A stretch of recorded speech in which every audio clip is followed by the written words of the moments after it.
Salut, je m'appelle Fanny Ruet et vous écoutez Les gens qui doutent.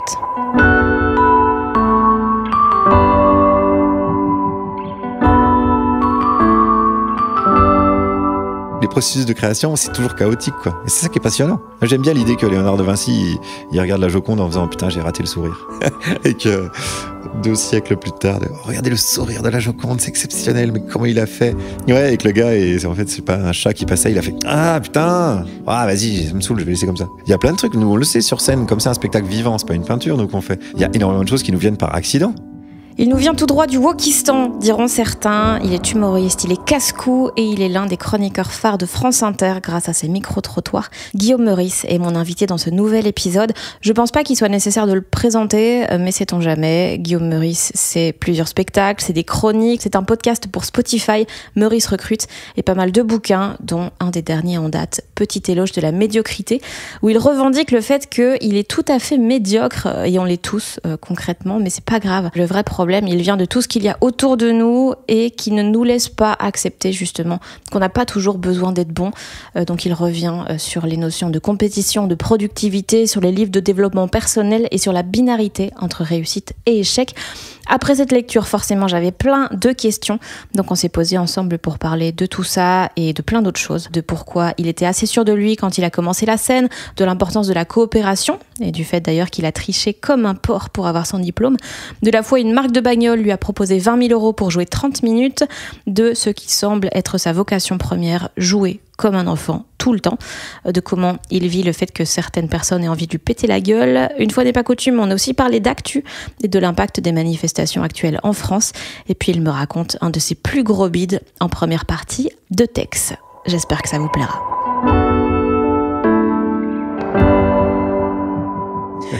Bon, la médiocrité. Oui. Comment ça c'est pas se mon passe nom, hein, attention. Ah, pardon. Non. Ouais. Comment ça se passe, la médiocrité? Mais alors, on n'est pas bien là, on de pas notre bien, médiocrité là, entre médiocres. Voilà. Non, elle est partie d'où cette idée de faire un éloge, je ne sais jamais. Un éloge.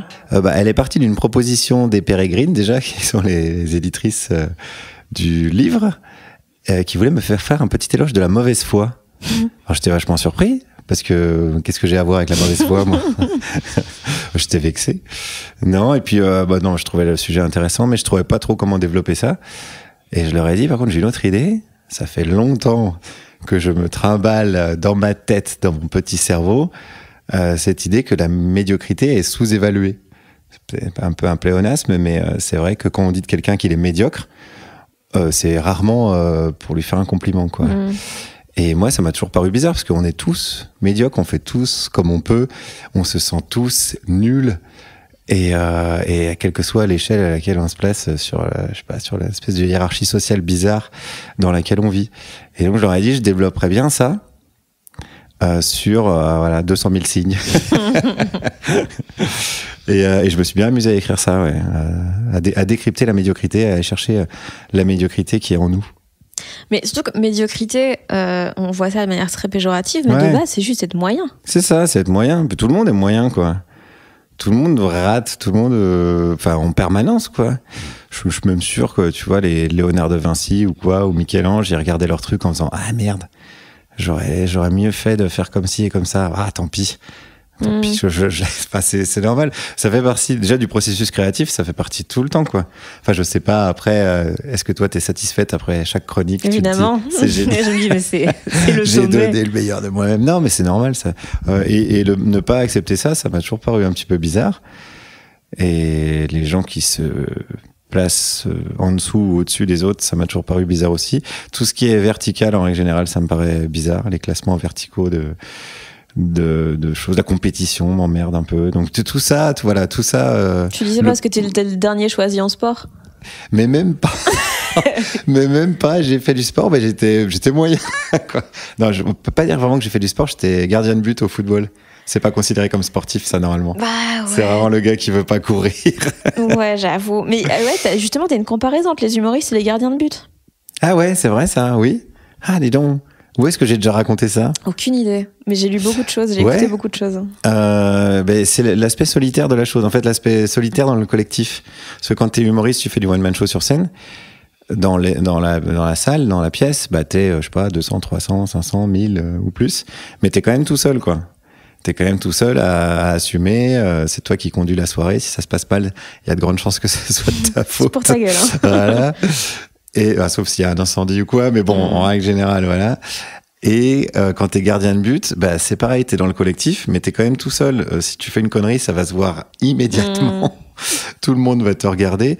Donc voilà, il y a un espèce de point commun. Et j'ai toujours été comme ça, moi.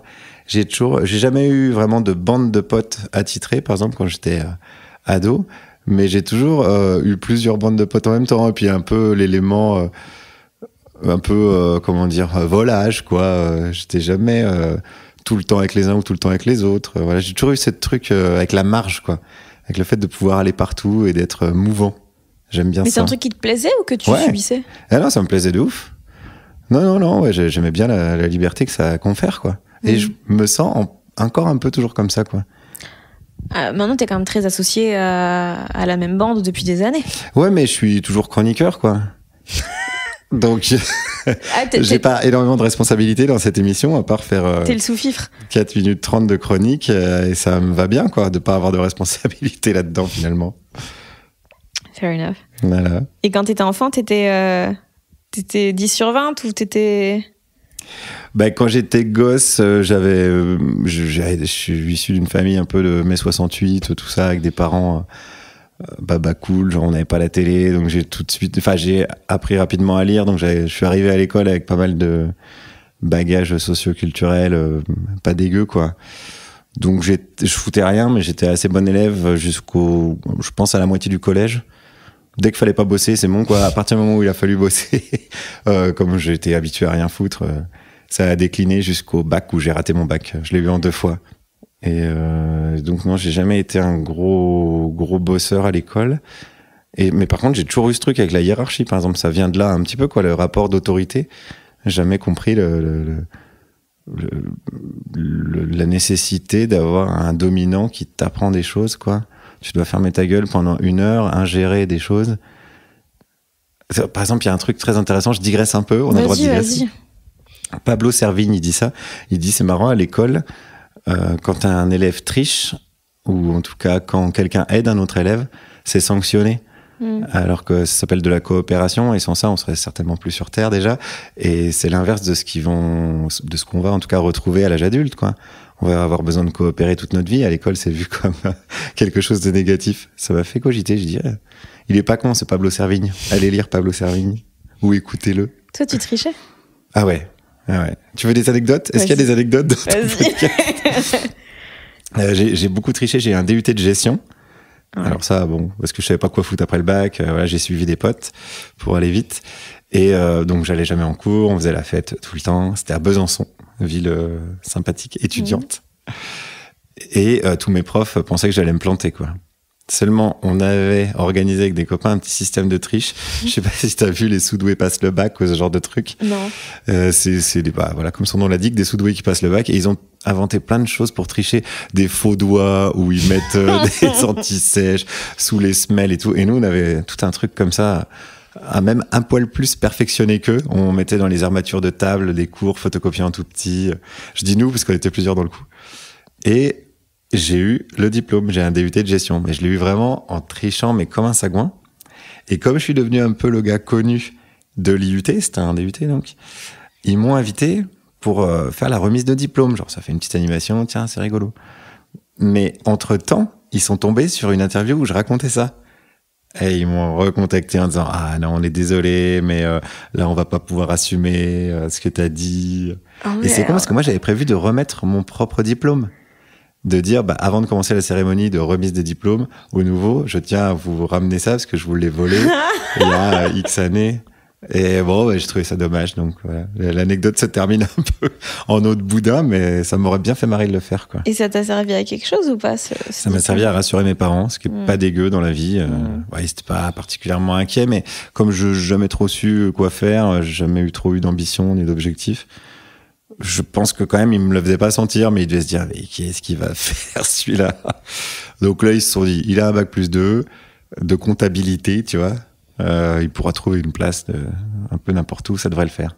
Et toi, ça t'a rassuré aussi ou Bah, pas spécialement, mais j'ai jamais été très inquiet, moi. Ah non? Non. Et c'est rigolo, j'ai revu des copains de fac, il y a pas d'enfance, même il y a pas longtemps. Et on se disait, mais on s'en foutait à l'époque, quoi. Jamais on s'était mis autour d'une table en se disant, qu'est-ce qu'on va faire dans 10 ans, où on se voit et tout. C'est vrai que on était d'une espèce d'insouciance. Pourtant, on n'était pas des familles de bourges, quoi. On était un peu classe moyenne basse, quoi. Et ouais, c'est étrange. J'ai du mal à me remettre dans l'état d'esprit de ces moments-là, quoi. À part que je pense qu'on était heureux, on se marrait entre nous. On devait être un peu chiant en cours pour les profs, j'avoue. Ouais, t'avais l'air d'un gamin de merde, alors que c'est juste que l'autorité, ça n'a pas de sens. Ouais, l'autorité, pour moi, ça a toujours été compliqué. Ouais. Et aujourd'hui, t'es plus stressé? Aujourd'hui, t'es plus à te dire, ok, c'est quoi la suite ou Non, ça va pas changer. Non, moi, j'ai jamais été stressé. Hein. Non, bah, je vais un peu où le vent me mène. Donc, non, j'ai pas. Si on me disait, par exemple, la radio ou quoi, ça s'arrête demain, je pense que je ferais autre chose ou je sais pas, j'ouvrirais une crêperie, j'en sais rien. Mais ça, en fait, ça. Mon bien-être est indépendant de mon parcours professionnel, ça c'est sûr. Ah ouais? Ouais. Même, tu vois, pendant le confinement, il y a eu tout ce truc, ouais, j'ai besoin de la scène pour vivre et tout. Et moi, dans ma tête, je me disais, waouh, bah, je vous plains, quoi. Ouais, mais pour moi, les gens qui disent j'ai besoin de la scène, ils ont surtout besoin d'une thérapie, en fait. Je crois aussi. C'est pas normal. Mais je pense qu'il y en a qui confondent, mais ceci dit, je comprends après. Enfin, je comprends. Chacun, c'est un métier bizarre, hein, quand même. C'est-à-dire convoquer les gens, les faire payer, leur dire fermez-la pendant 1h30, regardez-moi et rigolez. Il faudrait quand même faire un petit feedback là-dessus. C'est pas si loin des profs en vrai. Hein. Ouais, il y a de ça. Si tu rajoutes les blagues. Ouais. On est des profs rigolos, tu crois? On est des profs qui n'ont aucune autorité. Ouais, c'est on ça, est des stagiaires. Ouais, c'est vrai. Du coup, si t'es pas stressé, c'est quoi ton rapport au doute? Alors, mon rapport au doute, il est, c'est pareil. J'ai envie de dire qu'il est un peu comme tout le monde. Je crois pas aux gens qui sont sûrs d'eux, moi. En fait, les gens qui sont sûrs d'eux, je vois qu'un gars qui lutte contre le doute. Genre, on va pas citer d'entrée de jeu Emmanuel Macron, mais trop tard, c'est fait. Je vois qu'un gars qui surjoue ça, quoi. Et que s'il s'arrêtait 5 minutes et que s'il réfléchissait à ce qu'il fait et à ce qu'il a, il paniquerait complètement. Donc, il surjoue le côté, vous inquiétez pas, je suis sûr de moi, suivez-moi. Ça va bien se passer, d'ailleurs, ils disent. Donc moi, souvent, comme tout le monde, j'ai envie de dire, je doute, je me dis, voyons voir comment ça pourrait être autrement. Mais souvent, je m'en fous. D'où le fait que je sois pas tant stressé. Je m'en fous parce que je sais que de toute façon, ça sera pas parfait. Je vise pas un truc qui est censé être excellent ni exceptionnel. Et j'ai de la chance parce que je suis humoriste et je suis pas chirurgien. Ouais, donc a priori, c'est c'est pas très grave. C'est juste un peu ton amour-propre qui prend cher, mais bon, ça devrait aller quand même après, quoi. Des fois, il prend cher? Oh bah, les bides et tout, ouais. C'est marrant, des proches, ils disaient que c'était la quintessence de la solitude. Et c'est pas faux, hein. C'est pas faux, c'est un peu comme un cadeau. Tu fais, hey, je vous ai préparé un cadeau ou un gâteau.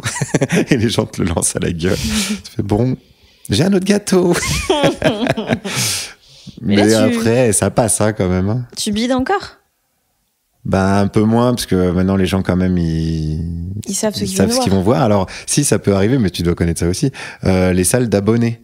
Ouais. Les gens, voilà. Ah, j'ai eu un texto d'Émeric Lomprey il y a pas longtemps, là, qui m'a dit, mais est-ce que t'as déjà joué là? Mais enfin, c'est l'enfer. Qu'est-ce que c'est que cette salle?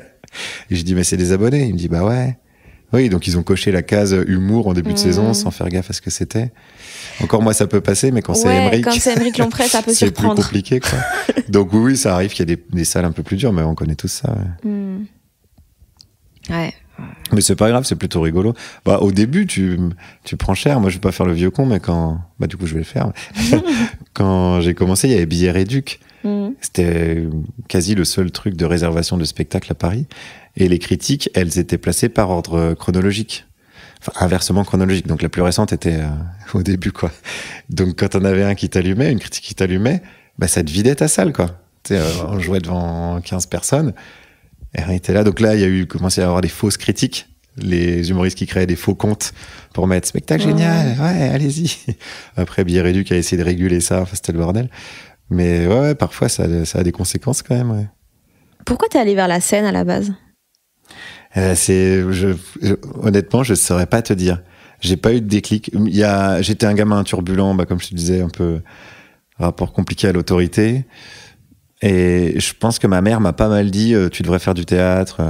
Comme ça, tu feras le pitre ailleurs. Ouais, c'est un peu ça. Ça te canalisera au genre de truc, tu vois. Et moi, pour moi, le théâtre, c'était les photos de Gérard Philippe dans les bouquins d'école, là, de Le Cid, tu sais, en cours de français. Et, je n'ai aucune des rêves que tu viens de citer. Bah, quand t'as en cours de français, quand t'as des textes de théâtre à étudier, t'as toujours des photos dedans. Okay. Gérard Philippe, c'est un vieil acteur français, tu sais, costume d'époque. Ouais, ok. C'est, paraît-il, très fort et c'est pas la question. Sauf que moi, ça me donnait pas envie de me foutre en costume d'époque et pour déclamer un texte, quoi. Je me disais, si c'est ça le théâtre, en gros, ben non, ça m'intéresse pas trop. Et puis, j'aimais quand même déjà bien les humoristes, donc je retenais quand même les sketchs avec les fameuses phrases ah bah ça rentre mieux que les leçons, ça. Voilà, ce genre de choses, j'ai beaucoup entendu de ma jeunesse. Et après ce DUT là, j'ai fait une licence à Aix-en-Provence. Là, je te passe les détails parce que j'étais fan de foot à l'époque et je voulais aller voir des matchs au stade Vélodrome à Marseille. C'est pas très glorieux, hein, mon parcours. Et c'est pour ça que t'es allé là. Voilà. Et donc c'était un peu mon rêve de gosse pour le coup. C'était plus moi, ça je me pensais grave quand j'acceptais des dates à Lyon pour aller voir l'OL. Et ben voilà. Mais toi. Ouais, mais moi, je faisais des trajets Besançon-Marseille pour aller voir des matchs. Hein. Et là, je suis allé voir il y a une semaine. Je me suis fait un kiff revival. Je suis allé voir Marseille-Strasbourg en Vélodrome. J'étais là, waouh, j'ai 14 ans, c'est ouf. Mon moi de 14 ans, il a fait merci, gars. C'est vraiment cool. Et après, et je me suis dit, je vais tenter ça, quoi. Je me dis, allez, j'ai vraiment le parcours du gars cliché qui arrive à Paris avec sa petite valise. Bon, c'était pas une valise, ça devait être un sac à dos. Et je me suis inscrit au cours Florent parce que je connaissais que ça. J'avais jamais fait de théâtre du tout. Et je faisais des petits boulots à l'époque. Je faisais premier petit boulot, j'étais les mecs en chasuble qui t'arrêtent dans la rue pour avoir du pognon. T'étais des marcheurs? Ouais, pour le WWF. Ah putain, c'était toi. Ouais, c'était moi, je suis désolé. Mais c'était pour les pandas. Et t'arrivais pour la planète. Ouais, mais j'étais pas mauvais. J'étais pas. Ouais, t'arrivais. Bah, parce que j'avais la tchatch et je pense que je faisais marrer les gens et qu'au moins j'arrivais à leur. Parce que c'est pas du pognon qu'on demande dans la rue, c'est des ribes. On était à 3 blagues de sauver les pandas, quoi. Ouais. Ouais, je suis désolé, les pandas. Mais je crois que ça va mieux, les pandas, ils sont un peu moins en voie de disparition. On les embrasse. Mais je sais pas s'il y a un lien de cause à effet depuis que j'ai arrêté. Ils ont fait merci d'avoir arrêté. Enfin bref, et j'ai fait, donc ça s'appelle une période probatoire, c'est un stage. T'as 3 semaines au cours Florent, quand t'arrives en milieu d'année, quand j'avais commencé en novembre, je crois. Et au bout des 3 semaines, tu passes devant une espèce de jury où il y a 2-3 profs, quoi, qui regardent ce que tu fais. Et nous, on avait un texte à apprendre, un très court texte. Et moi, j'avais le rôle, alors c'est rigolo, ironie de l'histoire, c'est un journaliste belge. Et j'avais dû faire un accent, enfin ça devait être, si je revoyais les images, bon, je pense que ça n'a pas été filmé, mais ça devait être un peu lamentable. Tu ferais virer par Charlie et Alex. C'est ça, directement. Mais toute la classe s'est marrée. Et ça, ce sentiment-là, j'ai jamais oublié, quoi. C'était pas un déclic, mais je me suis dit, ok, c'est ça, c'est bon. Et ça, moi, je fonctionne quand même pas mal comme ça. Tu vois, ça m'enlève les doutes, ça. Quand je sais, je me dis, c'est bon, là, j'ai trouvé ma place.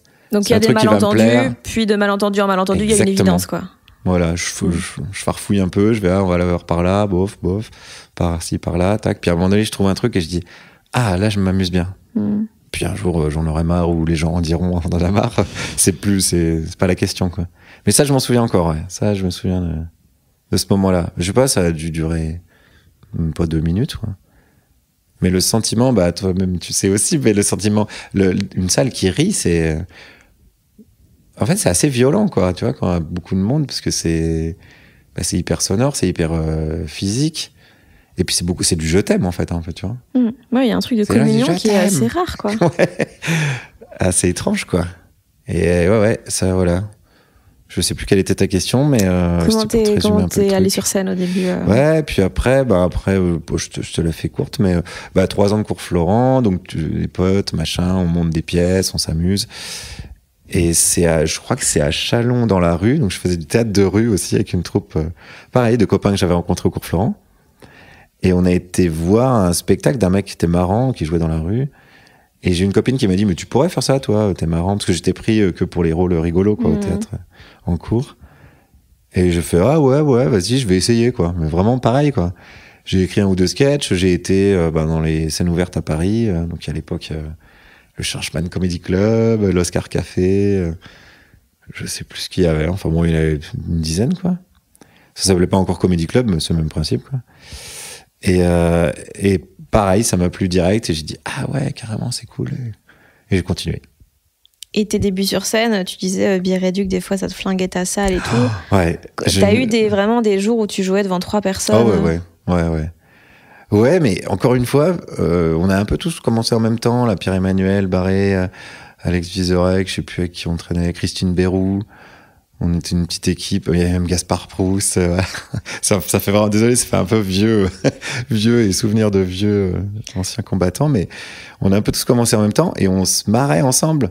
Donc limite, on a fait des scènes ouvertes où on se prenait tous des bides, mais on s'en foutait. On était ensemble, on allait boire des coups après. C'est de là où on a compris assez rapidement que les gens qui te disent non, il n'y a pas de mauvais public, c'est toi qui n'as pas été bon, c'est des conneries en fait. Il y a des mauvais publics. Parce que quand on est 4, 5 à passer, que d'habitude on cartonne et que là les gens ne rient pas, voilà. Bon, donc il y a des mauvais publics. Je le dis aux jeunes humoristes qui nous écoutent, ne paniquez pas. Bon, si ça arrive 20 fois de suite, je ne dis pas de pas rebosser un peu, mais en tout cas il y a des mauvais publics. Donc on était pareil dans une espèce d'insouciance. Puis moi j'aime bien faire les trucs pour les faire. Je m'en fous un peu si ça marche ou pas. Ah ouais ? Une fois que c'est fait, je veux pas de regrets, quoi. Donc, je pense que j'aurais regretté de jamais avoir essayé ça. Et qu'une fois que je le fais, après, c'est bon. Advienne que pourra un peu. Et ça marchait quand même la plupart du temps ou c'était assez hasardeux dans les retours Ah bah attends, mais j'ai commencé, mon premier spectacle, il s'appelait Annulé. Ouais, mais déjà ça... Ça, tu vois, je me suis mis des bâtons dans les roues tout de suite. Ouais. Mais... Tu sais, tu parles du doute, c'est un peu l'objet de la discussion, mais quand tu commences, moi je me souviens avoir eu 0 doute, quoi. J'ai appelé mon spectacle Annulé. Et à aucun moment tu t'es dit les gens vont pas venir ? Non, je disais c'est bon, tu sais, t'arrives, tu dis ouais, mais moi je propose un truc différent des autres, j'ai trop d'avance. En fait, c'est vrai, tu te rends pas encore compte de tout ce que tu connais pas, quoi. Carrément. Mais tu sais, c'est le Dunning-Kruger, là, c'est un truc qui est étudié par des scientifiques. Enfin, le pic ils appellent ça la montagne de la stupidité, je crois. Dès que tu commences à t'intéresser à un sujet, t'as toujours l'impression d'être au top de la connaissance très rapidement. Et j'ai l'impression qu'il y a un peu ça avec le spectacle. Enfin, en tout cas, moi, j'étais dans cet esprit-là. Pas arrogant, mais dans ma tête, je me disais, vous allez voir ce que vous allez voir. Et les gens n'ont littéralement pas vu puisqu'ils ne sont pas venus. Et j'étais avec mon metteur en scène, qui est toujours un très bon pote, qui s'appelle Luc Martin. Et on était 2 à dire, mais non, c'est un super titre, parce qu'en fait, ça racontait l'histoire d'un spectacle qui s'annulait. Et on était là, ouais, mais les gens, ils vont piger quand ils vont venir dans la salle. Ouais, mais il faut déjà qu'ils viennent. Mais ouais. Donc, ça, 2e conseil aux humoristes qui débutent. Une affiche de spectacle, c'est pas fait pour être beau, c'est pas fait pour être malin, c'est fait pour ramener des gens dans votre salle. Donc, faites pas chier avec le second degré. Allez à l'efficacité. C'est dommage, hein, mais bon, c'est comme ça. Faut faire avec les codes, quoi. Et mais j'avais pas vraiment de doute à ce moment-là, quoi. Et j'ai même envie de dire, heureusement que je n'avais pas. Si t'arrives pas à lancer avec cette force en te disant, ce que je disais tout à l'heure, vous allez voir ce que vous allez voir, peut-être que tu continues pas, quoi. Mais moi, honnêtement, je comprends pas comment les gens démarrent à Paris. Parce que, genre, c'est tellement dur Genre, tous les potes qui me racontent, ouais, je jouais devant 2-3 personnes, mais frérot, moi, j'arrête ou je me flingue, en fait. Il faut prendre une décision. Et après, ça n'a pas duré 5 ans, hein, ça. Ouais, mais il y en a pour qui ça a duré longtemps, ce truc. Ouais. Et c'est tellement ingrat, c'est tellement d'amour-propre qui se fait rouler dessus. Ouais. Qu'à Paris, je ne comprends pas comment on pouvait. C'est vrai. En même temps, pour un truc absurde, parce que t'es là, tu fais des blagues et il va rien se passer après. Mais quand même, t'as un moment de... c'est douloureux, mais c'est un truc d'ego, de se sentir rejeté. Parce qu'à partir du moment où les gens ne viennent... Enfin, tu vois, il y a un truc de tu te sens rejeté. Ouais. Alors que c'est juste que les gens, ils sont pas là, quoi. Ils ont une vie où ils savent pas. Bah, c'est ça, ouais. Et puis ils te connaissent pas, il faut un peu de temps. Moi, j'ai un super souvenir. Je pense mon plus gros bide. Première partie de Tex. Tex, tu vois que c'est Tex, le mec qui se fait virer des mais amours c'est juste, je m'attendais pas à ça. Parce que j'avais gagné un festival, c'était dans le sud-est, vers Avignon, là. Et le gain, le premier prix, c'était de faire la première partie de la vedette de l'année d'après. Ça a mal vieilli comme cadeau. Putain, et la vedette, mais c'était à l'époque où il faisait des trucs à la con, mais il avait pas fait ses blagues pourries et ses spectacles où il dit qu'on peut plus rien dire. Et donc il était au top, quoi, si tu veux. C'était les amours et tout. Donc et c'était dans des arènes en plein air. Vraiment, c'était trop beau. J'étais trop content de me pointer. Et à l'époque, je faisais des spectacles. Mon premier spectacle, le fameux Annulé. Ouais. J'ai changé le titre après, mais voilà. C'était un spectacle en costume. J'avais des costumes.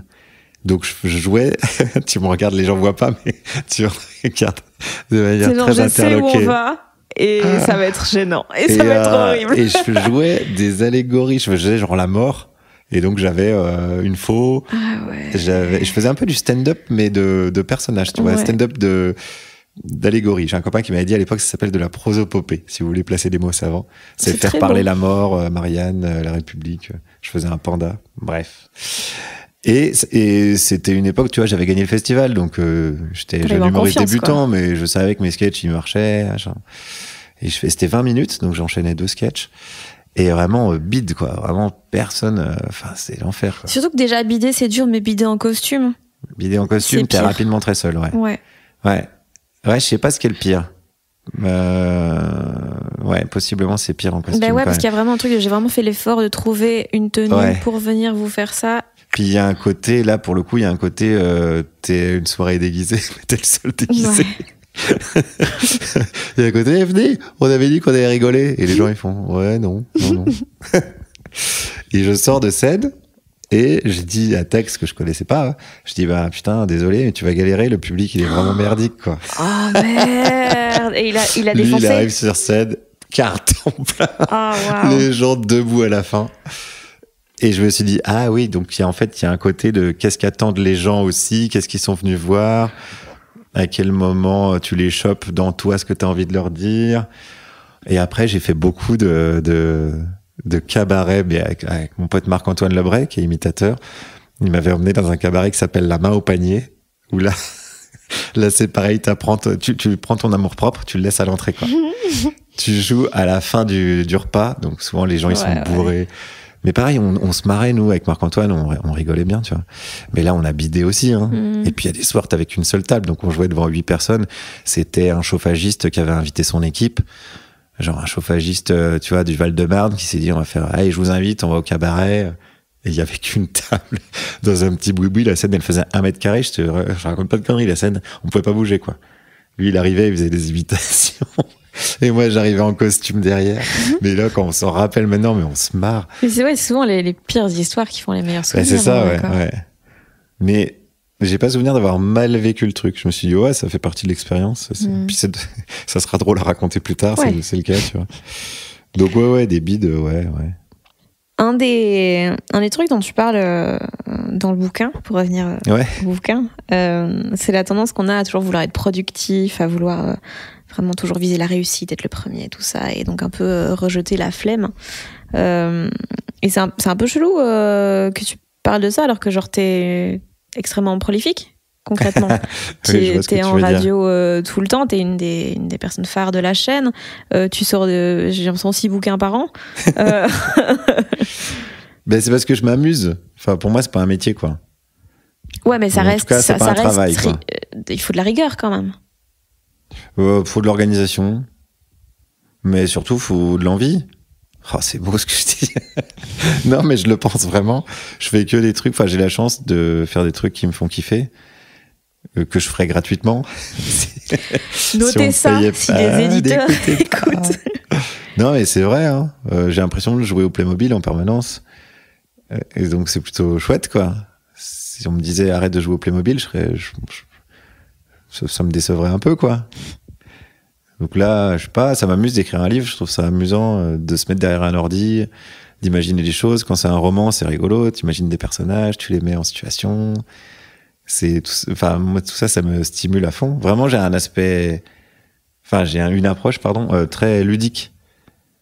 Et c'est jamais une tannée pour toi? Genre, tu te dis pas, putain, j'en ai marre, j'ai pas de sujet là, je sais pas quoi faire. Non, parce que je trouve ça rigolo de chercher un sujet, de me dire, ah tiens, c'est marrant. Voilà, la contrainte, elle est assez chouette, je trouve. Qu'est-ce qui te saoule? T'as l'air de rien. Je suis pas souvent saoulé, ouais. À part Macron?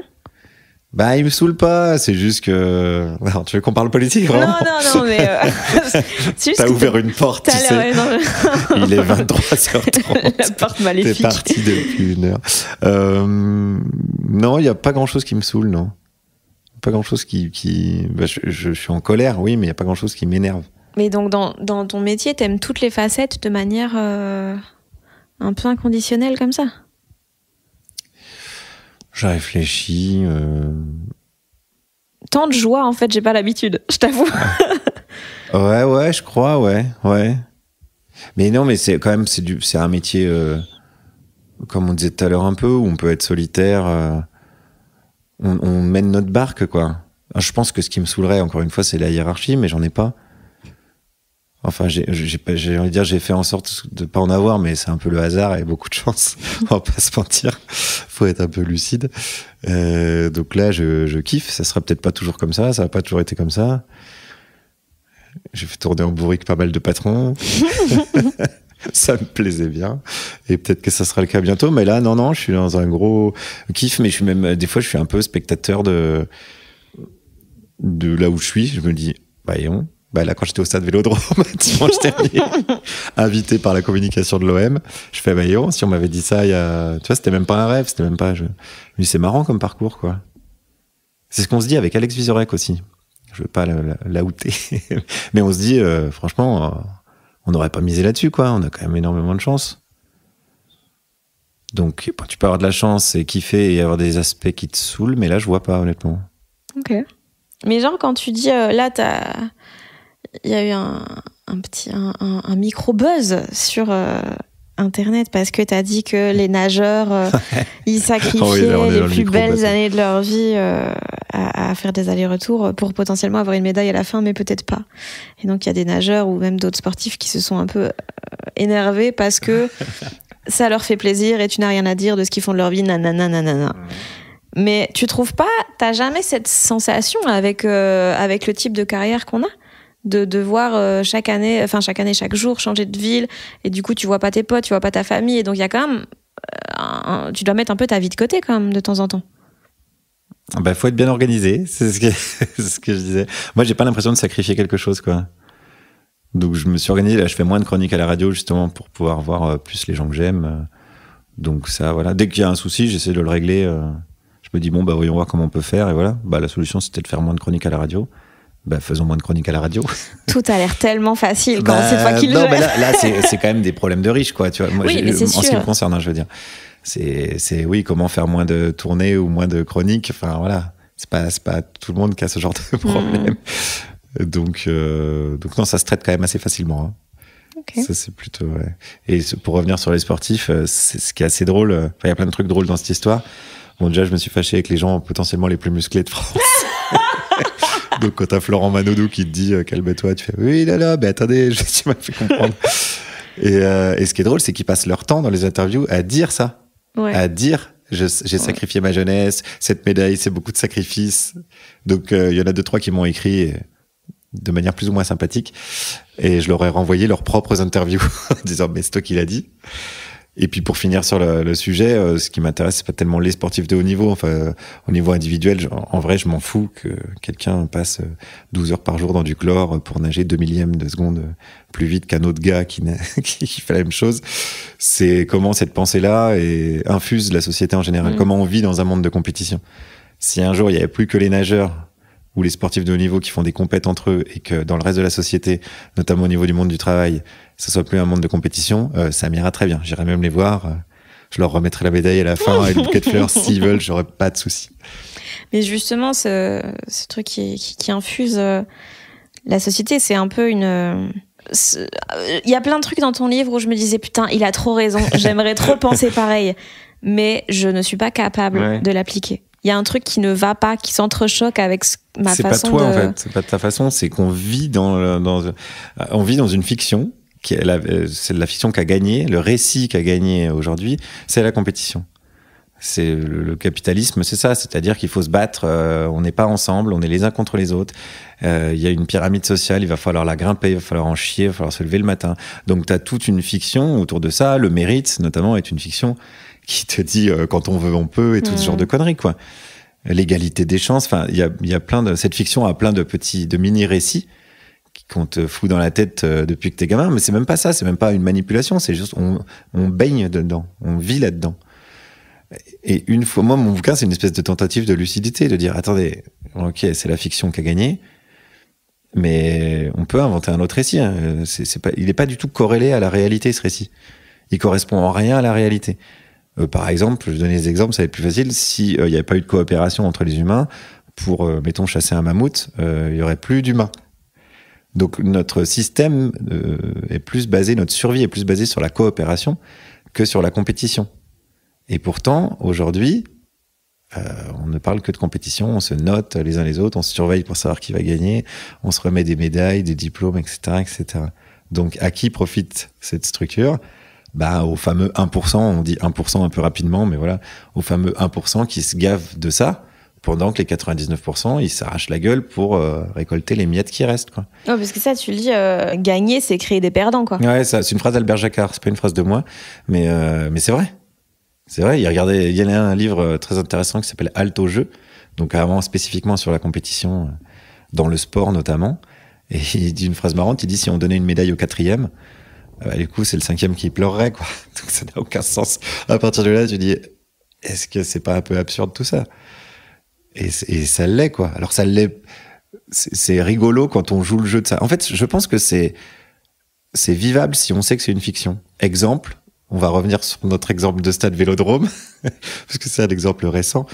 Quand tu te retrouves au milieu de 60 000 personnes qui regardent des gens taper dans un ballon, hein, en hurlant, tout ça n'a aucun putain de sens. Mais à partir du moment où tu sais que ça n'a pas de sens et que tu joues ce jeu-là, c'est pareil, tu dis, bon, allez, on joue, on se fait croire que ça a une importance et que moi je soutiens les rouges, toi les bleus, machin, et on joue le jeu de ça. Je trouve que ça a un aspect ludique et que c'est acceptable et que c'est même un peu jouissif, parfois jubilatoire. Mais quand ça concerne la survie des gens, quand un système économique, quand c'est appliqué à un système économique, bah ça crée des SDF. Et SDF, il est dans la rue, il va crever de froid. Donc c'est pas applicable partout. À partir du moment où tu sais que c'est une fiction, le capitalisme c'est une fiction, je peux dire bon bah imaginons autre chose, quoi. Et c'est pas compliqué, hein. Et comment toi t'as réussi à t'extraire de ça, ou en tout cas avoir la lucidité de te dire tout ça c'est une vaste mascarade et on... Bah je sais pas, l'éducation je pense. Enfin moi je suis un peu le pur produit de mes parents. J'ai vraiment été éduqué là-dedans, quoi. Donc j'ai vraiment zéro mérite là pour le coup.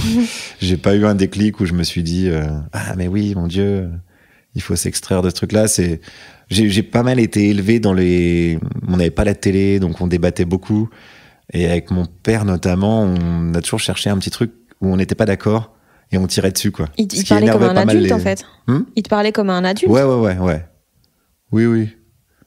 Et j'ai une grande sœur qui a 6 ans de plus, donc j'ai pareil, c'était... Et pendant les repas, quoi, des fois on gueulait, mais c'était toujours pour l'amour du débat, de la petite phrase, d'essayer de voir où l'autre il a tort. Tu vois, j'ai vraiment grandi là-dedans. C'est pour ça qu'aujourd'hui je fais des chroniques où je vais faire chier les gens dans la rue en cherchant la petite bête. Mais c'est pur produit de mon éducation. Puis après les lectures, c'est mon père qui m'a dit par exemple de lire Albert Jacquard, et ça m'a tout de suite parlé, quoi. Donc ouais, je crois que c'est pareil, j'ai grandi là-dedans, quoi. En n'ayant pas de compétition, pas cette envie de plus que les gens ont toujours, comment tu trouves la validation ? Tu vois, le truc de... Parce que moi, je sais que je fonctionne qu'à ça. Ouais. Je fonctionne que si je veux bosser sur un truc, il faut juste que je demande à des gens de me demander comment ça avance. Comme ça, si je le fais pas, ils vont me juger et donc j'aurai pas leur validation et donc je vais travailler. Tu vois, c'est un peu pervers, mais je vois. Totalement. Ouais, carrément. C'est même une petite carotte de mépris. Ouais. Bah là, pour le coup, j'ai envie de dire, c'est un peu égocentrique, mais c'est un peu en moi, quoi. Si je me dis, bah tiens, c'est ça que j'ai voulu faire. Je me suis assez rapidement affranchi. C'est paradoxal quand tu fais un métier public où tu parles devant des gens, où tu parles à des gens. Je me suis assez vite affranchi du regard des autres là-dessus. Par exemple, quand tu fais des chroniques à la radio sur France Inter, eh ben tu vas recevoir des messages comme quoi t'es un génie, t'es le nouveau Coluche, t'es un héros de la liberté d'expression. Et même chronique, t'es une merde, je veux te rouler dessus avec mon tracteur ou mon 4x4 de chasseur. Et je crois à aucun des deux, quoi. Je crois pas que je sois une merde, et on va revenir à la médiocrité, mais je pense sincèrement, je crois pas que je sois un génie. D'ailleurs, je crois pas au génie, et je crois pas que les gens sont des grosses merdes. Donc ça m'apporte rien. Je vais jamais voir les commentaires sous les vidéos ou les chroniques, parce que ça m'apporte jamais rien. Enfin, j'apprends rien. Sauf quand j'ai fait une connerie dans une chronique, que j'ai dit un truc qui était faux, souvent on me le dit, et je dis ah oui, pardon. Erratum et tout, hein, bien sûr. Mais sur le fait d'être validé ou pas, je vois pas quelle expérience tirer de ce qu'on dit de moi. En revanche, ce qui m'intéresse plus, c'est des gens qui peuvent me dire « Ah, j'ai compris où tu voulais en venir, mais peut-être que si t'étais passé par ce chemin-là, ça aurait été mieux. » Et c'est là, ça m'intéresse. Je me dis « Ah ouais, pas mal, mais oui, évidemment, c'était ce chemin-là qui était mieux. » Et là, c'est rigolo, parce que c'est un peu dans la construction de ton discours ou de ton propos, comment tu vas arriver là où tu voulais arriver. Tu vois, il y a toujours un peu l'aspect ludique. Ça m'intéresse plus, mais qu'on me dise c'est bien ou c'est mal, ça n'a pas de sens, en fait, pour moi. Et souvent, pareil, peut-être t'as ça aussi, mais on reçoit des textes de jeunes humoristes qui disent « Ah, j'aimerais bien faire de la radio, être sur scène, j'ai écrit ça, dis-moi ce que t'en penses. » Et je leur dis « Je crois que mon avis de Guillaume Meurice n'a pas d'intérêt pour toi. Parce que si je trouve ça drôle, ça veut pas dire que tu vas cartonner. Si je trouve ça pas drôle, ça veut pas dire, ça n'a pas d'intérêt. Donc, il faut que tu ailles le tester sur scène et le refaire plusieurs fois, voir si les gens se marrent, à quel moment ils se marrent, pourquoi ils se marrent. Est-ce que toi, t'as vraiment voulu dire ça ou est-ce que t'as été chercher un truc fastoche juste pour qu'ils se marrent? Mais ça n'a pas d'intérêt, c'est bien ou c'est pas bien. Pour moi, c'est assez absurde, quoi. Et donc, toi, quand t'es sur scène, si c'est pas la validation qui joue, qu'est-ce qui t'anime? Qu'est-ce qui te fait plaisir? Qu'est-ce qui te fait que t'as envie de retourner sur scène? Alors, le fait le jeu. Jouer avec les gens. C'est que ça, en fait. Ouais, franchement, c'est le gros kiff. J'ai une citation, je peux dropper une citation de Michel Bouquet. N'oubliez pas que les gens sont pas venus vous voir jouer, ils sont venus pour jouer avec vous. Ça, c'est vraiment mon gros kiff. Moi, tous mes spectacles sont basés sur venez, on se disait que... Donc là, venez, on se disait que on était à un meeting politique et j'adore que les gens réagissent, jouent le jeu, quoi. Avant, j'avais un groupe de rock, je faisais du rock macroniste. Et Disruptives. Et genre, les gens jouaient le jeu de on est à un concert de rock de macronistes. Et quand t'arrives à créer ça, alors, faut que ce soit assez rapide dans les spectacles, dans les 10 premières minutes, quoi, tu vois. 10-15 premières minutes, ça, c'est hyper kiffant. Là, tu passes une soirée à jouer avec les gens, avec l'ambiance et tout ça, ça me fait triper. Puis toi, ça te permettait de jouer aux musiciens, quoi. Et c'est génial. On disait que j'étais une star de rock. Et ça, moi, incroyable. Je pense que c'est genre ma théorie sur les humoristes, c'est qu'on aurait tous voulu être des rockstars, mais on n'était pas doués. C'est l'inverse, c'est vrai aussi. Ah ouais. Ouais, que c'est Eddie Mitchell, je crois, qui disait ça. Et Renaud aussi, il faisait, bon, c'est pas une rockstar, mais il faisait pas mal d'humour dans son spectacle. Et ouais. Je pense qu'en humour, on n'arrivera jamais à ressentir quelque chose d'aussi fort que les musiciens quand tu vois des foules. Je pense, ouais. Et donc, ça doit être fou. Ouais, tu fais 2 accords et les gens. Ouais, c'est ça. Ça doit être incroyable. Et donc, toi, là, t'as pu jouer à la rockstar. Oui, je faisais 2 accords et les gens, ils faisaient pas. Ah si, ils faisaient semblant de. Mais j'adore ça, ouais. J'adore ce moment-là. Et j'ai pas mal d'impro, je sollicite pas mal les gens dans le spectacle. Parce que, pour cette raison-là, j'aime bien jouer et je serais assez gêné, je pense, d'un spectacle où je dirais juste aux gens, bouclez là, vous allez voir, je vais vous faire marrer mais après, ciao. Mais de la même manière, j'arrive toujours dans la salle à 14h, je repars souvent, on se fait virer par la sécu parce que je vais boire des coups avec les gens après ou je dédicace des conneries. Et puis j'aime bien discuter avec en fait, j'aime bien l'intégralité du truc. Je pourrais pas arriver à 20h10, jouer à 20h30 et me barrer à 23h. Enfin, je pourrais pas. Ça me frustrerait, quoi. Je me dirais, non, moi, je veux faire toute l'aventure, quoi. Être artiste, c'est savoir faire résonner les médiocrités. J'ai beaucoup aimé cette phrase. Ouais. C'est quoi, toi, les médiocrités qui t'ont inspiré? Beaucoup d'humoristes, quand même. À l'époque où on avait des VHS, beaucoup les spectacles de Élie et Dieudonné ou Dubosc, genre le premier spectacle, qu'est-ce que j'avais en caisse. Même Bigard, il avait un spectacle qui était vachement bien, il s'appelait 100% tout neuf, je crois, sur les œuvres d'art ou sur les trucs comme ça, il faisait des œuvres d'art. Tu confonds avec Alex Vizorek. C'est vrai. Putain, Alex Vizorek a piqué l'idée. Ouais. Non, il racontait aussi, je sais plus, il y avait des trucs pas mal, mais c'est pas lui qui l'avait écrit. Je me demande si c'est pas Rollin qui l'avait écrit. Enfin bref, c'est Rollin et Bigard. Ouais, Rollin, il a écrit des spectacles pour Bigard. Oh waouh, ok. Ouais. Et donc ça m'a pas mal, ça m'a inspiré dans le sens où je matais beaucoup ça quand j'étais gamin, beaucoup les Guignols de l'info et les dessins de presse aussi. Comme j'ai grandi, mes parents avaient une maison de la presse et j'ai grandi là-dedans, et Charlie Hebdo de la grande époque, ce genre de trucs, Canard enchaîné. Le dessin, c'est un truc d'assez fascinant, quoi. Parce que je me dis souvent, nous on fait des blagues, on a besoin d'une prémisse, clac pour amener les gens à un petit piège qu'on leur a préparé. Tac, c'était là. Eux, ils arrivent et en un dessin, en 1 seconde, tu regardes le truc et tu te marres. J'ai toujours trouvé ça un peu fascinant, quoi. Tu gagnes du temps, quoi, on va dire, sur le cheminement.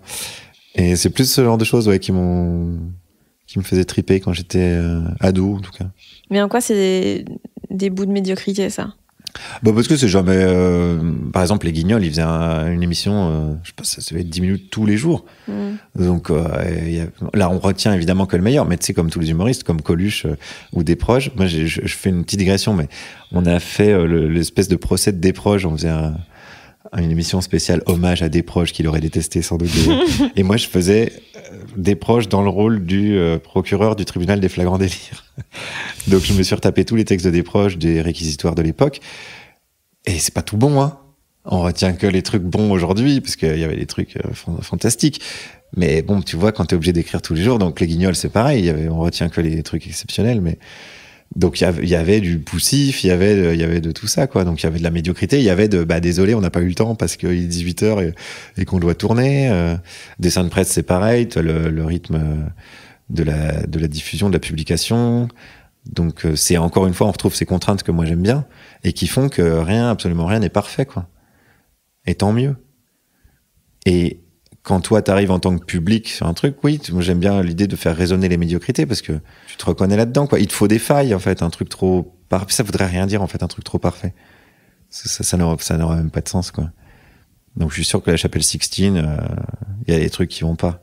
La perspective est nulle. Ce sera le titre de l'épisode. Peut mieux faire. Ça. Chapelle Sixtine peut mieux faire. Mais parce que le gars, je sais pas, à un moment donné, d'ailleurs, il a arrêté en plein milieu, il a repris, enfin, c'était un peu bordélique. Un jour, il a la gastro, il part un peu moins bien, j'en sais rien, il y a plein de trucs, tu vois, comme ça, qui peuvent arriver. Les processus de création, c'est toujours c'est toujours chaotique, quoi. Et c'est ça qui est passionnant.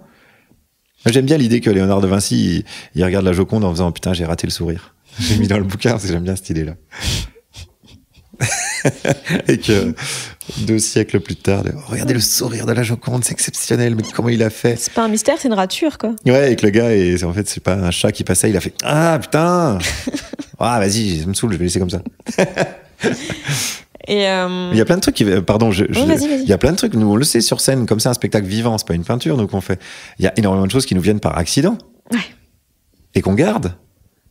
Et c'est pareil partout. La science, par exemple, qu'on considère comme quelque chose d'implacable parce qu'il y a un protocole à respecter, etc.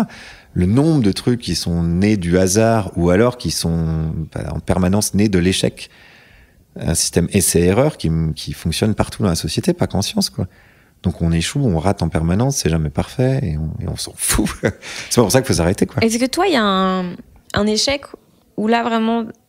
T'arrives pas à te dire ça fait partie du processus, c'est important de rater. Ou là tu te dis ah putain ça j'ai les boules quand même.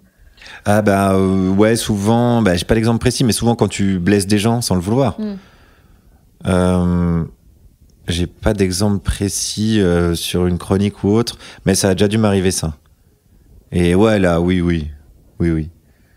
Évidemment c'est le pire truc qui peut arriver, blesser des gens. Mais même j'ai jamais voulu blesser des gens, mais blesser des gens en règle générale, enfin, c'est pas forcément le but du processus humoristique.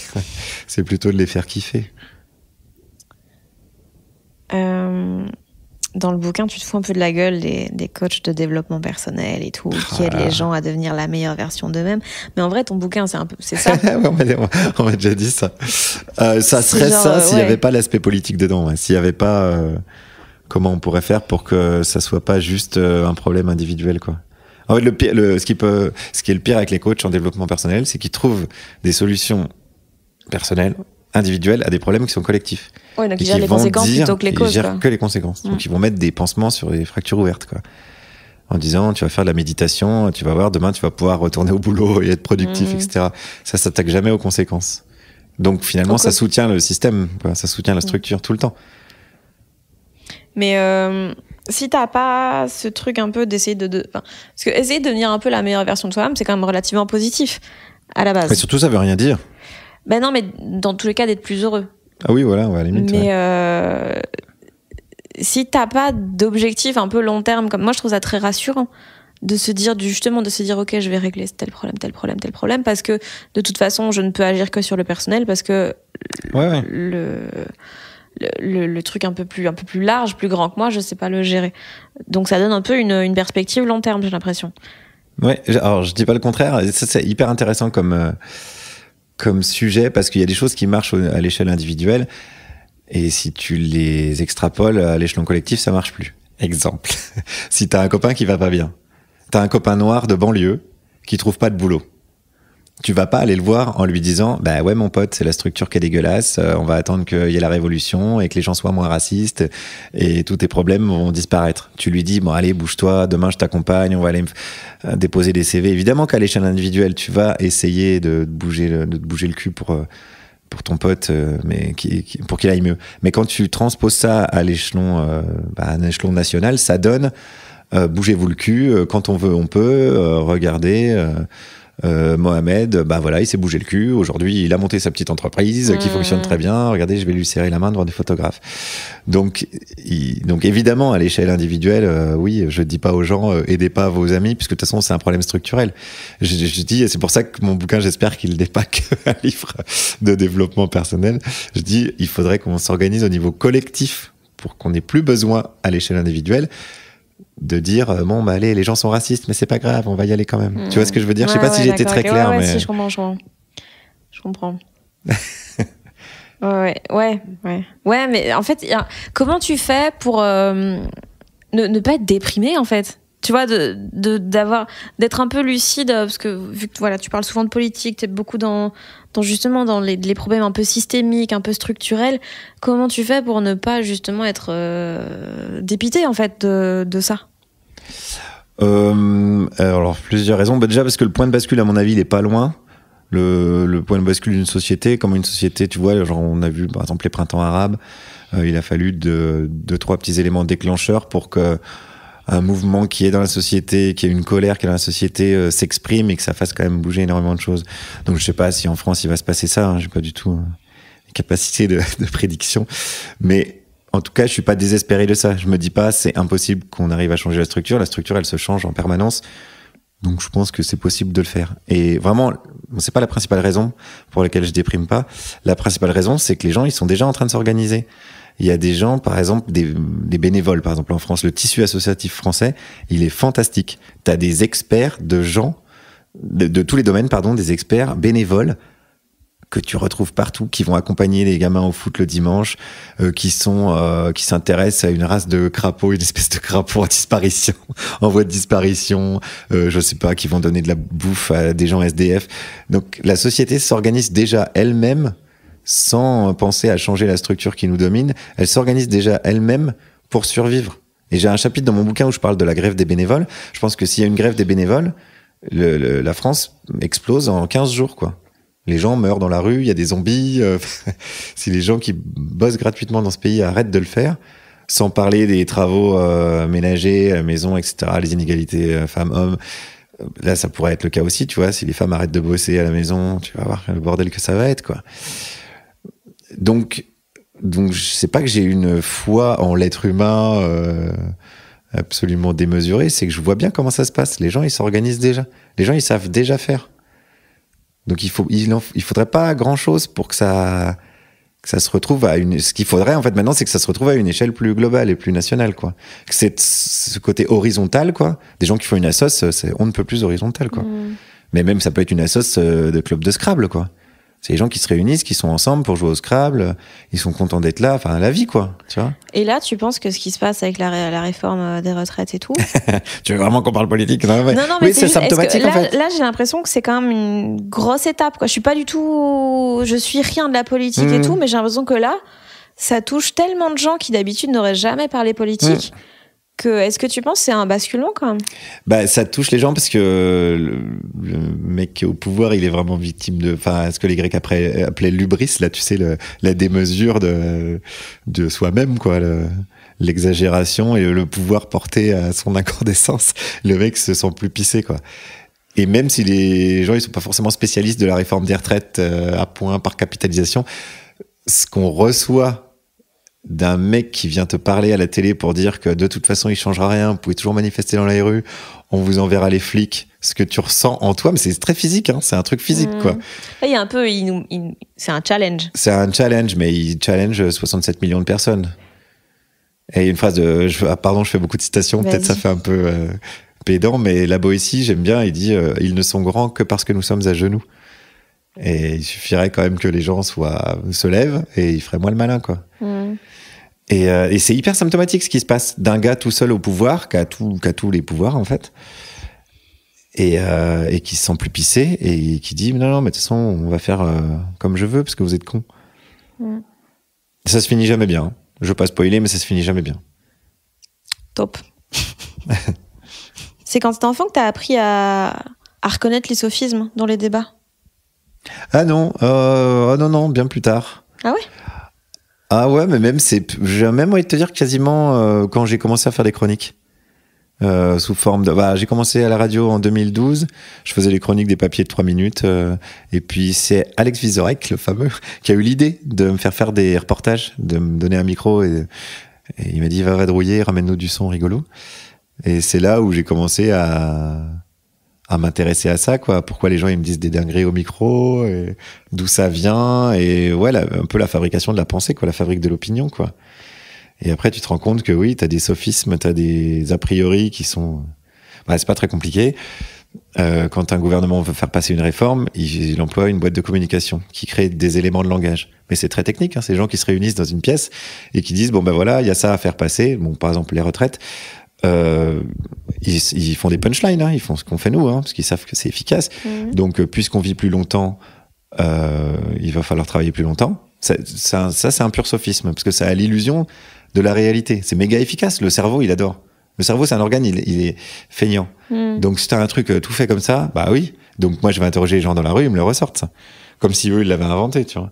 Je me souviens, il y avait toute une époque avec les migrants, ils avaient inventé humanité et fermeté. Donc, nous agirons avec humanité, mais aussi fermeté. Voilà, les gens, ils me le ressortaient dans la rue. Ça, c'est des trucs bossés en conseil de cabinet de communication, tu vois. Les McKinsey et tout, ils servent à ça. Donc après, les politiques vont essaimer ça dans les médias, CNews, BFM, France Inter, Matinale, etc. Les gens écoutent ça et le répètent, comme un peu du prêt-à-penser. Quand je dis les gens, moi aussi, hein, parce que quand il y a un truc qui me convient, c'est un politique que j'aime bien, je vais aussi avoir tendance à répéter ce qu'il a dit, sans forcément remettre en question. Et c'est souvent quand on discute. C'est pour ça que je dis confronter nos médiocrités, ça. En discutant, tu dis, ah oui, ça, je l'ai répété, mais j'avais pas réfléchi. Et au final, voilà, c'est ce que tu retrouves dans ce qui crée en fait l'opinion publique, ce qu'on appelle l'opinion publique, c'est que ça, quoi.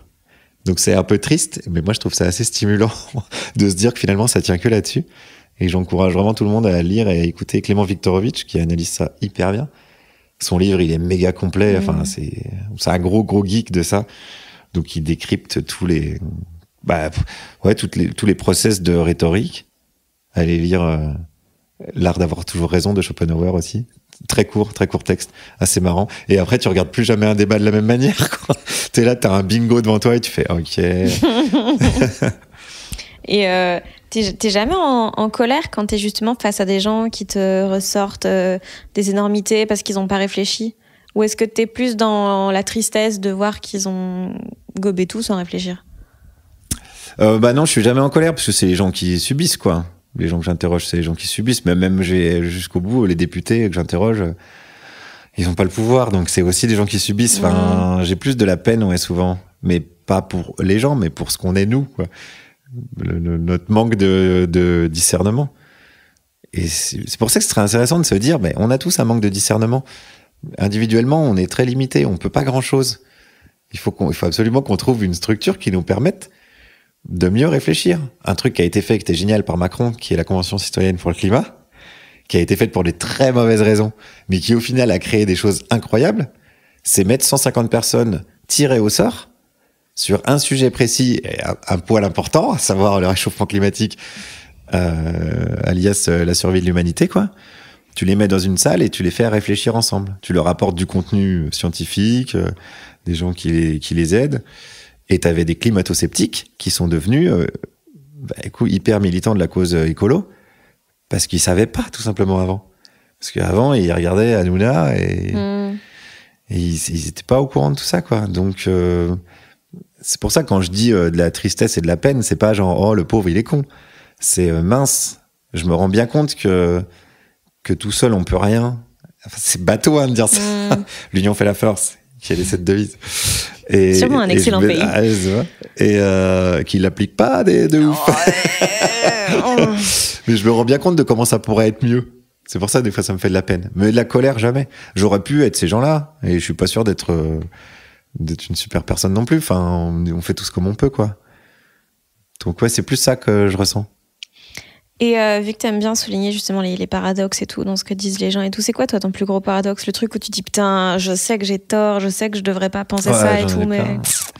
Ou des contradictions, je sais pas, j'ai un iPhone, je suis pas vegan, je suis végétarien, ça n'a pas beaucoup de sens en fait, hein, puisque on sait que voilà, la production de lait, c'est beaucoup de vaches envoyées à l'abattoir, je me déplace beaucoup, donc je dois avoir un bilan carbone relativement dégueulasse. Je vais jouer à La Réunion, par exemple, en mai, donc ouais, puis là, je pourrais t'en citer d'autres, mais ouais, des contradictions, j'en ai plein. Ce qui est plus rigolo, c'est les gens qui assument pas les contradictions.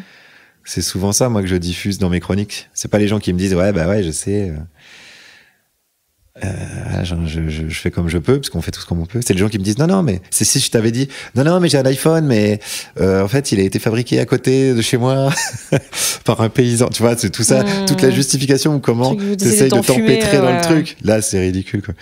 Mais sinon, ouais. Puis le fait d'être à France Inter peut être vu aussi comme une contradiction, parce que finalement... J'avais fait tout un bouquin sur le Triboulet, qui était le bouffon de François Ier, ou comment, finalement, un bouffon, ça cautionne la structure de domination, quoi. Parce qu'on te dit, ouais, vas-y, tiens, t'as 5 minutes, vas-y, tu peux dire des conneries sur Macron si tu veux. Puis pendant ce temps-là, on a 23 heures d'émission où on dit quand même cette réforme, elle est mesurée, etc. Donc ça joue aussi, tu vois. Rien n'est tout à fait blanc ou noir, quoi. Je dis, à quel moment, nous, les humoristes, on permet aux gens de rigoler et du coup de les apaiser et de pas se rebeller contre les injustices qu'ils subissent. T'as déjà pensé à ça? Ah, Pardon, je t'ai foutu ta journée en l'air. Mais il y a de ça, en vrai. Ouais, j'avoue. Mais tu vois, c'est pas pour ça qu'il faut pas le faire. C'est pas... Essayons une grève des humoristes pour vous. Je pense que personne va le remarquer. Bon, ne faisons pas ça. Il y aura juste un peu plus de musique sur France Inter. Ouais, c'est ça, il y aura de la playlist. Les droits, ça c'est... Est-ce que tu as eu des difficultés des fois à ne pas, vu que le showbiz, le milieu des vedettes, c'est très codifié quand même. Il y a moyen de se faire de l'argent facilement et des fois de mettre ses valeurs de côté.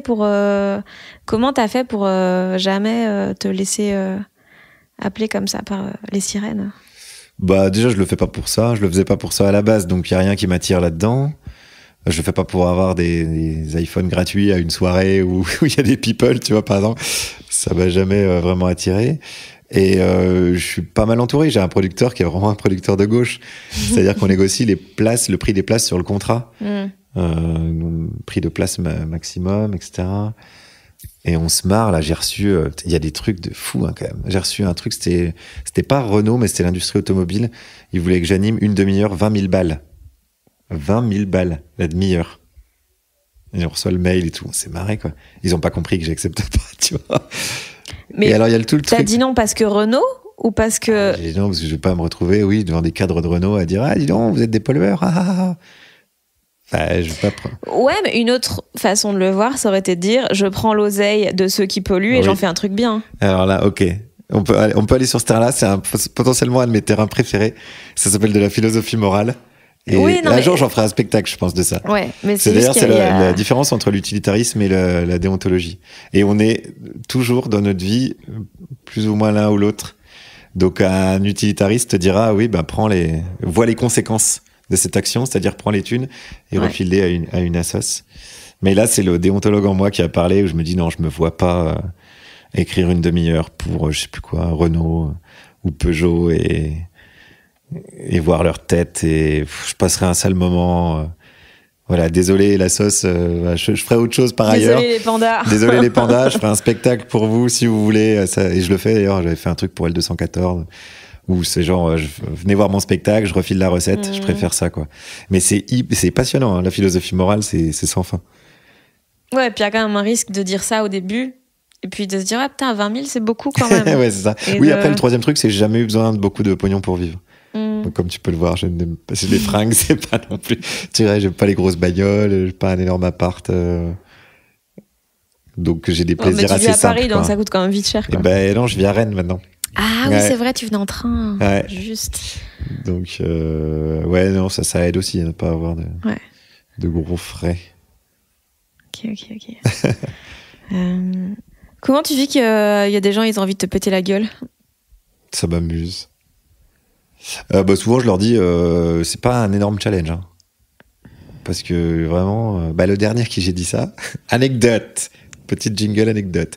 Suite à mon passage sur France 5, où j'ai un peu charrié les sportifs de haut niveau, il y a un triathlète sur Insta qui m'a dit, il faudrait pas qu'on se croise dans la rue, enfin, menace, à base de menaces physiques, quoi. Et je lui dis, effectivement, tu risques de gagner, quoi. Parce que je suis pas équipé en tout ce qui est musculation. Donc, je pense que tu vas pas me mettre longtemps à tabasser. Et il dit, ouais, c'est ça, fais ton malin, machin, tout ça. Et je dis, bon, ok, j'ai bien reçu. Et après, je lui mets juste, je me permets quand même de transmettre à un juge parce que ça reste des menaces physiques, ce que tu fais. Et là, le gars, je te jure, je te montrerai après. Le message d'après, c'est, ah bon? Ah je m'excuse alors. Et après, what? T'as tout, vraiment, il est marrant. Et souvent, ça, je m'amuse à répondre. J'ai un peu moins le temps de le faire en ce moment. Mais sur le WhatsApp de notre émission, France Inter, tu vois, un WhatsApp comme toutes les émissions. Et je m'amuse à leur envoyer le premier message et le dernier message. Alors ça commence souvent par fils de pute, je vais te crever ou quoi. Et le dernier, genre 20 minutes après, c'est ouais, ok, bon, désolé. Parce que dès que tu discutes avec les gens... Ouais. Donc leur rage, tant qu'elle est dirigée vers quelqu'un d'un peu inaccessible, c'est d'un ça. peu... Ouais. Dès que tu réponds, déjà ils vont dire, ah bon, tu réponds quand même, ta chronique... Je dis, dis-moi juste ce qui t'a pas plu et j'en sais rien, on n'est pas d'accord. En fait. Et moi, j'aime bien trouver notre point de désaccord. J'aime bien être d'accord sur nos désaccords. Donc ça, tu vois, tu dis, là, oui, tu penses ça. Moi, je pense ça. Bon, là, on va pas se retrouver. Donc, voilà. Mais au moins, on sait là où on n'est pas d'accord. Mais t'as jamais eu peur? Non. Je pense que c'est ça qui agace le plus. C'est que t'aies pas peur. C'est que ça marche pas. Y a pas... J'étais à un meeting de Zemmour, là, au Trocadéro. C'était fou. Mais je vois ça comme une expérience anthropologique quasi, tu vois. Et t'as des mecs qui m'insultent. Alors, c'était pas le meeting où il y a eu la baston. Donc, je pense qu'ils étaient un peu fébriles. Ils voulaient pas qu'il y ait de débordement. Donc, il y a un gars qui me suivait. Je le voyais qui me suivait de loin en mode, si ça part en couille, je vais calmer mes troupes, quoi. C'était pas hostile, tu vois. Il m'a laissé bosser et tout. Ils m'ont filé une accrède, hein, tu vois. Ils m'ont dit, vas-y. Avec un petit sourire en coin de, vas-y. Et il y a 2-3 mecs qui m'ont insulté de loin. Et j'ai dit, viens le dire au micro, mais ça me fait du son, tu vois. C'est quasiment une faute professionnelle si je me fais pas insulter au meeting de Zemmour. Et les gars, ils venaient pas, quoi. Ils disaient, non, allez, gaucho, machin.